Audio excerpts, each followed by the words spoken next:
Hello guys, let's start the new story my secret marriage.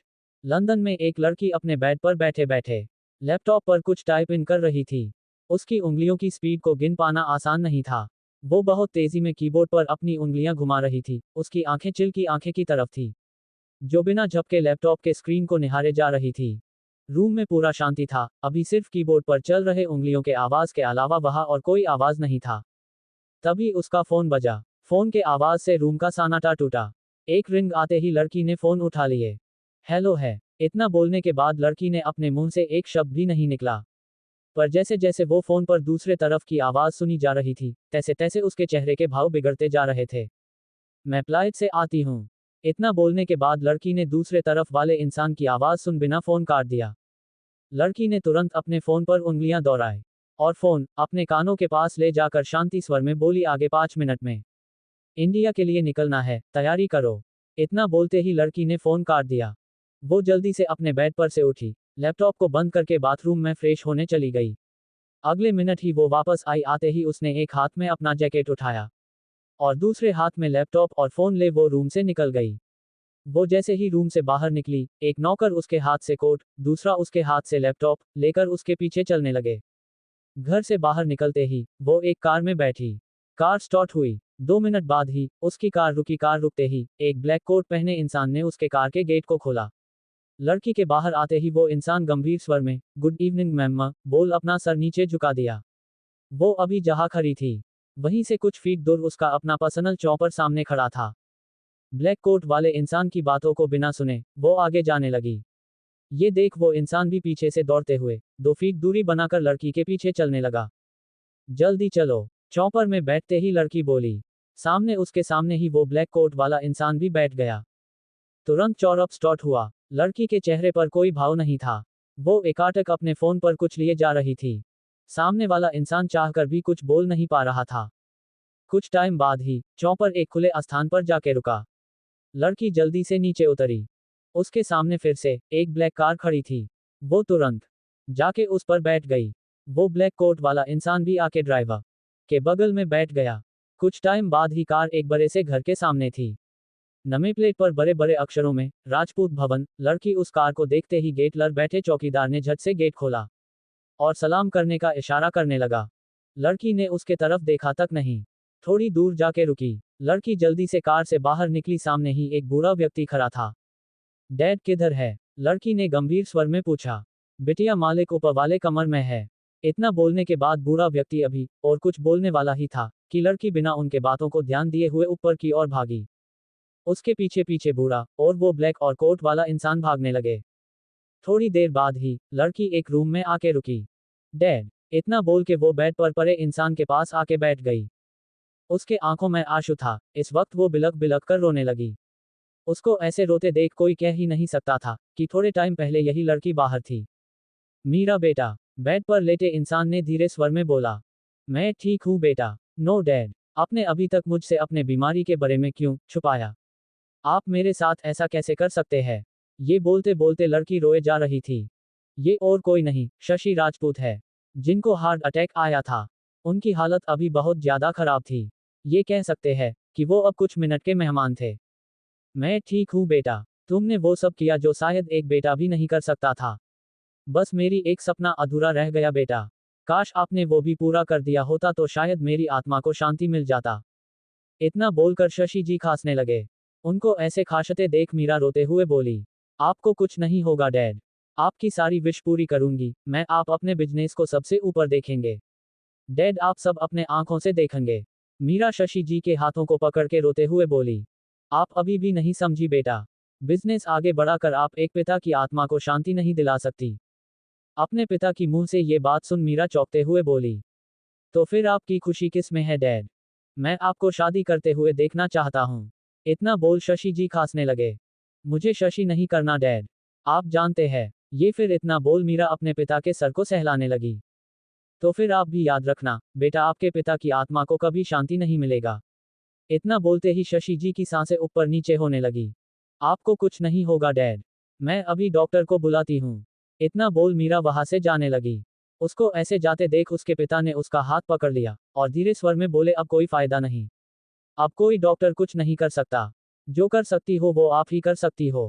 Please बेटा, आखिर बार मेरी बात मान लो। आप शादी कर को मेरे लिए।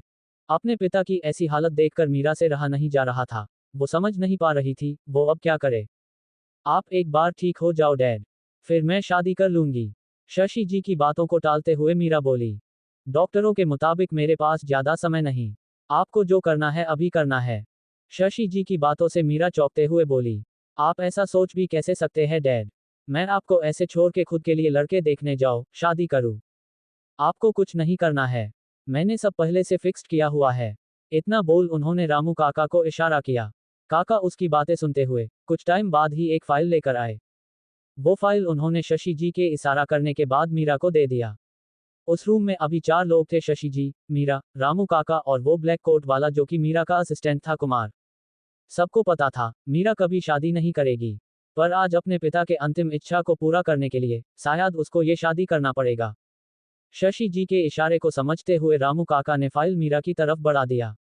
मीरा पहले तो फाइल देखकर हैरान थी, पर बाद में अपने पिता के इशारा को समझते हुए मीरा ने फाइल ले लिया और पढ़ने लगी।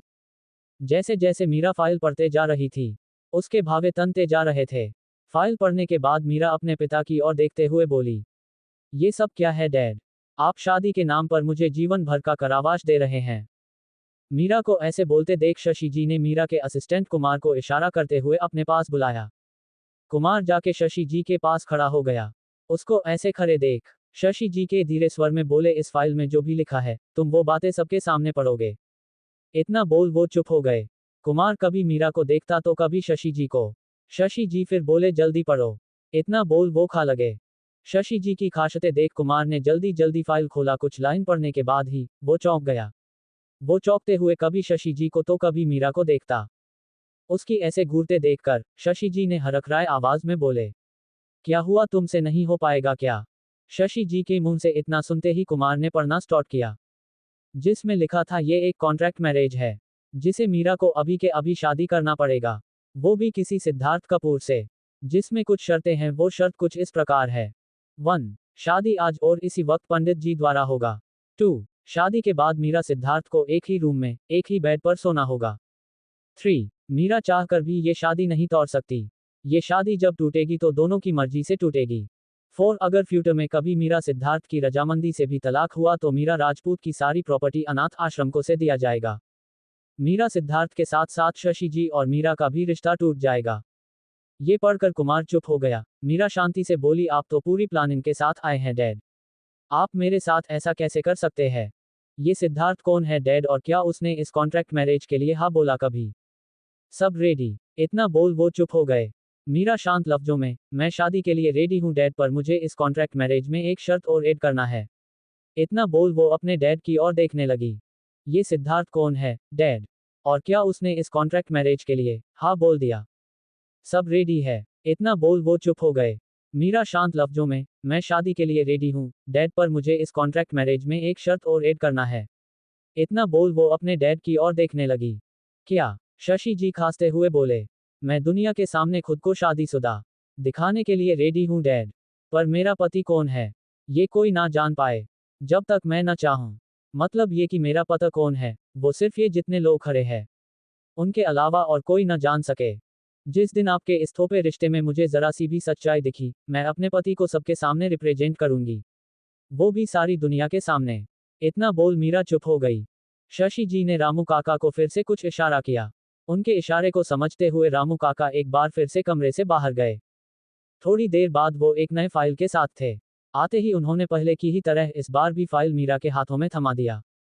मीरा फाइल खोल के देखने लगी। फाइल के अंदर की शर्तें देख वो हैरान रह गई। इस फाइल में वो सारे पॉइंट्स ऐड थे जो मीरा ने अभी शशि जी को बोला था। वो अपने डैड को घूरते हुए बोली, आप तो पूरी प्लानिंग के साथ बैठे थे डैड। अगर आपको मेरी शादी से इतनी ही खुशी मिलती है तो आप पहले ही इस शर्तों के साथ आ जाते। मैं हाँ बोल देती। इतना बोलते ही मीरा ने कॉन्ट्रैक्ट मैरिज के फाइल पर अपना सिग्नेचर कर दिया। उसके इतना करते ही रामू काका ने उसके हाथों से फाइल ले लिया और वो एक बार फिर रूम के बाहर गए। इस बार उनके साथ एक पंडित था, जिसको देखकर मीरा चौंक गई। तभी मीरा ने देखा, उस पंडित के पीछे पीछे 10-12 नौकर नौकरानियां भी थी, कुछ सामान लेकर आ रही थी। Dot dot exclamation mark. कमरे में आते ही वे सारे लोग अलग अलग फैल गए। एक ने झट से एक हवन कुंड बैठा दिया।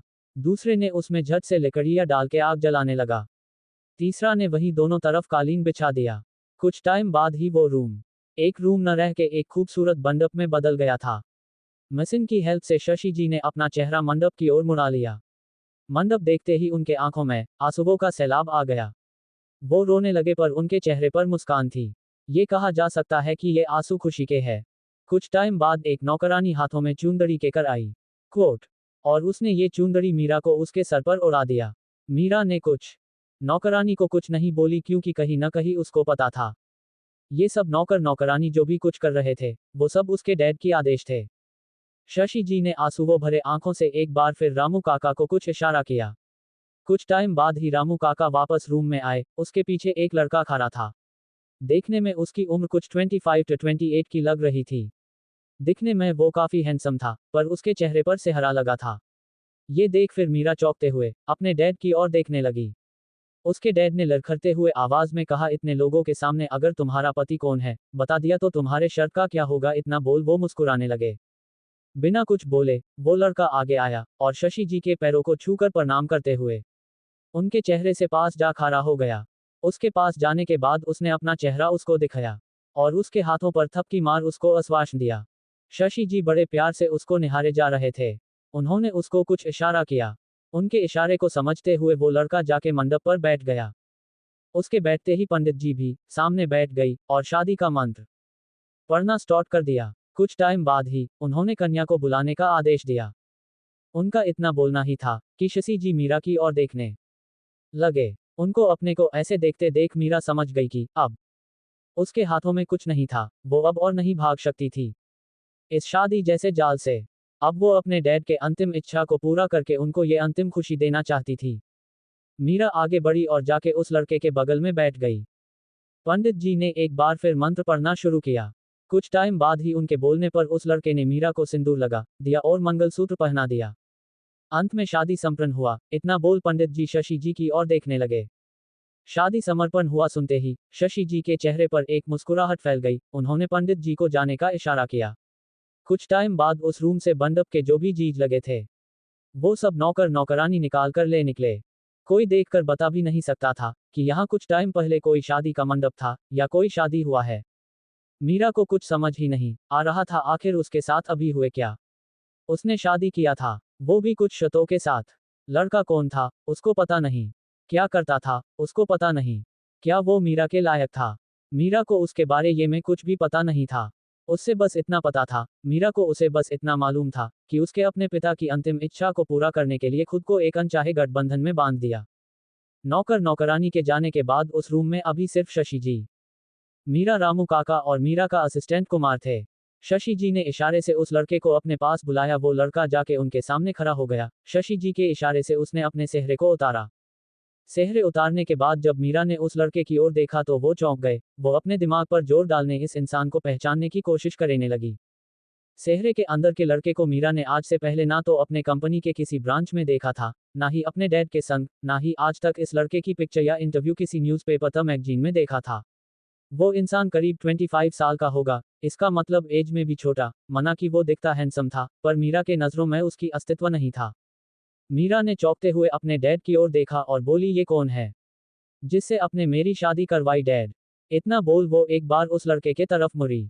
उस लड़के को तो जैसे मीरा के होने न होने से कुछ मतलब ही नहीं था और ना ही मीरान ने किए गए क्वेश्चन से उसने तो जैसे सुना न हो ऐसे रिएक्ट कर रहा था। वो बस दया भार से अपनी मासूम शकल से शशि जी को देखे जा रहा था। उसके एक हाथ बड़े ही प्यार से शशि जी के सर को सहलाए जा रहे थे। वो घूर कर अपने डैड को देखने लगी। उसको ऐसे देखते देख उसके डैड ने बहुत ही धीमे स्वर में कुछ बोलने का प्रयास किया पर वो बोल नहीं पा रहे थे। तभी शशि जी ने रामू काका को इशारा किया। इस पर रामू काका बिना एक सेकंड देरी किए रेडियो की तरह बजने लगे। ये सिद्धार्थ बाबू है। पूरा नाम इनका सिद्धार्थ ही है। इनके पेरेंट्स ने बचपन में ही उनको अनाथ आश्रम में छोड़ दिया था, इसलिए ये बचपन से ही वहीं रहे। लगभग 2 महीने पहले ही साहब की इसने मुलाकात हुए। ये बहुत पहले से ही जॉब के सर्च में इधर उधर घूमते फिरते थे। उसी जॉब के लिए जब ये हमारे ऑफिस में पहली बार आए थे तो इनकी मुलाकात साहब से हुए। साहब ने इनको अकाउंट डिपार्टमेंट में रखा है। ये हमारे ऑफिस के ही एक वकज में से है। डॉट डॉट इतना बोल रामू कहा चुप हो गए। वहीं मीरा का तो जैसे दिमाग ही काम करना बंद कर दिया था। वो अपने डैड की ओर देखने लगी। उनके ऐसे स्थिति की वजह से वो उनके ऊपर गुस्सा भी नहीं कर सकती थी। अपने गुस्से को कंट्रोल करते हुए वो थोड़ा ऊंचे स्वर में बोली, आपने एक अनजान से मेरी शादी करवा दी, वो भी कॉन्ट्रैक्ट मैरिज जिसमें हमारी एक गलती से हमारा अब तक के किया धरा सब एक एक ट्रस्ट को चला जाएगा। आप ऐसा कैसे कर सकते हैं डैड। सो गाइज आज के लिए इतना। High and please subscribe my channel.